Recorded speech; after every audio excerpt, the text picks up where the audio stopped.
పశ్చిమ గోదావరి జిల్లా భీమవరంలో సంక్రాంతి కోడి పందాలకు సర్వం సిద్ధమైంది. జల్లికట్టు మాదిరి కోడి పందాలకు అనుమతులు ఇస్తూ చట్టం చేయాలంటున్నారు భీమవరంకు చెందిన ప్రముఖులు కంతేటి వెంకటరాజు.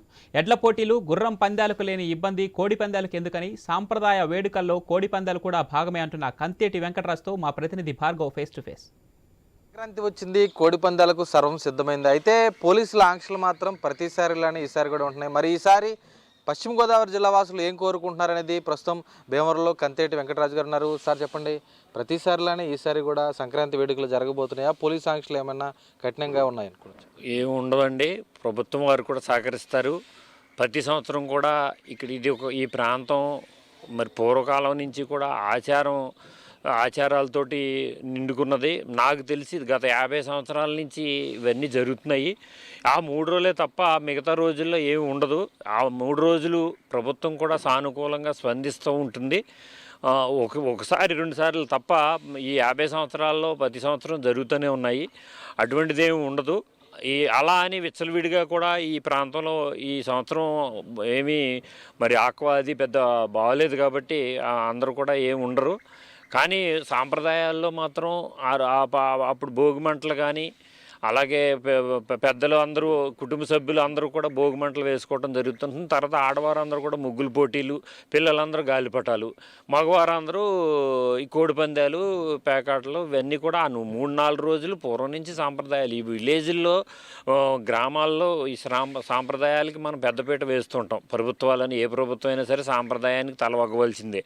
అటువంటి సాంప్రదాయాలు జరుగుతాయే తప్ప ఇక్కడేమీ అశ్లీల వేషాలు ఏమి జరగటాలు అలాంటివి ఉండవు అని చెప్పి ఇది ఎప్పుడు జరుగుతూ ఉంటుందని చెప్పి మేము తెలియజేస్తాం. అంటే రైతు సంక్రాంతిగా చెబుతూ ఉంటారు. పూర్తిగా గోదావరి జిల్లాలంటేనే అత్యధికంగా రైతులు. ఎలా జరగబోతుంది ఈసారి వేడుక? ఖచ్చితంగా రైతులకి ఇది ఒక ఆట విడుపు. రైతులు పంటలు తీసుకొచ్చి ఇవన్నీ పండగ జరుపుకోవటం అది ఒక ఆనవాయితీగా పూర్వం నుంచి వస్తుంది. ఇప్పుడంటే ఏంటంటే ఈ గాలి తుఫాన్లు ఇవి వచ్చేసి రైతులను అందరినీ కొంగదీసేసినాయి. కానీ పూర్వకాలంలో చక్కగా ఈ పాడి పంటలన్నీ ఇక్కడికి వచ్చిన టైంలో ఈ పండుగ వస్తుంది.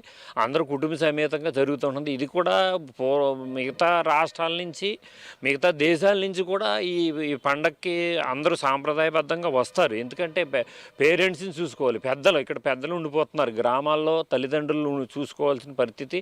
వాళ్ళు ఈ వంకని ఈ పండగ పేరు చెప్పి ఇతర రాష్ట్రాలే కాకుండా ఇతర దేశాల నుంచి కూడా ముందే టికెట్స్ అవి బుక్ చేసుకుని ఫ్యామిలీస్ తోటి, పిల్లలతోటి, మనవలతోటి అందరూ ఎంజాయ్ చేస్తారని చెప్పి మేము తెలియజేస్తాం. అంటే విదేశాల నుంచి మీరు చెప్పినట్లు ఎంతోమంది బంధువులు, కుటుంబ సభ్యులు అందరూ కూడా వస్తుంటారు. మరి ప్రభుత్వం ప్రధానంగా అన్ని పండుగలతో పాటు కోడి పందాలను కూడా ఎందుకు చూడడం లేదు? ఎందుకు ఇటుపై నిషేధాంక్షలు విధిస్తుంది? ప్రభుత్వాన్ని మీరేం కోరదలుచు? ఎందుకు లైసెన్స్ ఇచ్చేతే పోతుంది? ఏమవుతుంది? ఇబ్బంది ఏంటంటే ఏం జరగట్లేదు. ఇప్పుడు గుర్ర పందాలు జరుగుతున్నాయి. అక్కడేమో తమిళనాడులోనేమో ఇది జల్లికట్టు ఉన్నది, దానికి పర్మిషన్ ఇచ్చారు. గుర్రాల పందాలు జరుగుతున్నాయి. అలాగే ఆ 3 రోజులు మొత్తం దేశం అంతా ఇమ్మని ప్రతి 360 రోజులు ఇమ్మని అంటలేదు. ఆ 3 రోజులు పర్మిషన్ ఇచ్చేయటమే మంచిదని చెప్పి మా అభిప్రాయం.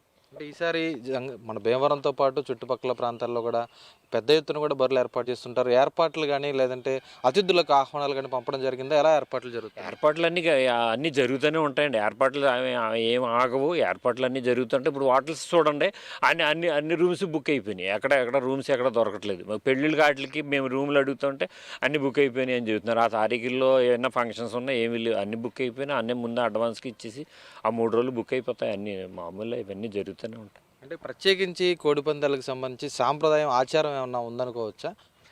పూర్వం నుంచి ఇది ఒక కుంకుడు జాతి అనేటువంటిది ఒకటి ఉంది. కుంకుడు శాస్త్రం అనేది దీని మీద బుక్ కూడా రాశారు. కుంకుడు శాస్త్రం అనేటువంటి పుస్తకం ఏ రంగు పుంజు ఏ టైంలో కొడుతుంది, ఏ రంగు పుంజు ఏ టైంలో వేస్తే పందెం కొడుతుంది అనేటువంటిది ఒక సిస్టమ్ ఉన్నది.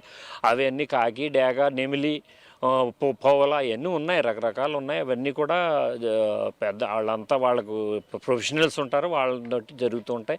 ఇది ఏమీ బెట్టింగ్లు అనేటిది కాదు. మీ మీడియా ఏమైందంటే మీడియా వచ్చిన తర్వాత ఈ బెట్టింగ్లు జరిగిపోతున్నాయి అని అంటున్నారు. కానీ ఏం లేదు, పూర్వం నుంచి ఉన్నది ఇది. మీడియా మాత్రం ఇప్పుడు వచ్చింది. ఈ 10-15 ఏళ్ళ నుంచి మీడియా వచ్చిన తర్వాత ఇక్కడ అంత జరుగుతుంది ఇంత జరుగుతుంది మీడియా వారు అపో కల్పన తప్ప ఎక్కడ పడితే అక్కడ జరుగుతూనే ఉంటాయి. ఏది ఏది ఇబ్బందులు ఏమి ఉండదు. ఆఫీసర్స్ కూడా ఆ రోజుల్లో కూడా ఆ సెలవు పెట్టి వాళ్ళు వస్తారు, వాళ్ళు కుటుంబ సభ్యులతో వస్తారు, వాళ్ళే అని చేసి చూసుకుని వెళ్ళిపోతూ ఉంటారు. అంటే మహిళలు చిన్నారులు కూడా వస్తూ ఉంటారు కదా చూసేందుకు, అలాంటి వారికి ఏర్పాట్లు ఎలా ఉంటాయి? మహిళలకు కూడా సెపరేట్ గ్యాలరీస్ ఉంటాయి. మహిళలకు వీక్షించడానికి వాళ్ళకి సెపరేట్లు ఉంటాయి. ఇవన్నీ చూస్తూనే ఉన్నాం కదా, మన దగ్గర 20-30 సంవత్సరాల నుంచి చూస్తున్నాం. ఇవన్నీ ఏర్పాట్లు జరుగుతూనే ఉంటాయి. అది చూస్తే పూర్తిగా అంటే సంక్రాంతి వేడుకలకి ఖచ్చితంగా గోదావరి జిల్లాలో అయితే సిద్ధమవుతున్నాయని చెప్పుకోవచ్చు.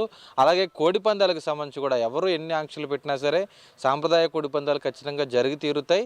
వచ్చే వారందరికీ కూడా పూర్తిగా అన్ని ఏర్పాట్లు కూడా చేస్తున్నట్లు భీమవరానికి చెందినటువంటి ప్రముఖ వ్యాపారవేత్త కంతేటి వెంకటరాజు స్పష్టం చేస్తున్న పరిస్థితి కనిపిస్తోంది. కెమెరా పర్సన్ మహేంద్రతో భార్గవ్, ఐ న్యూస్, భీమవరం నుంచి.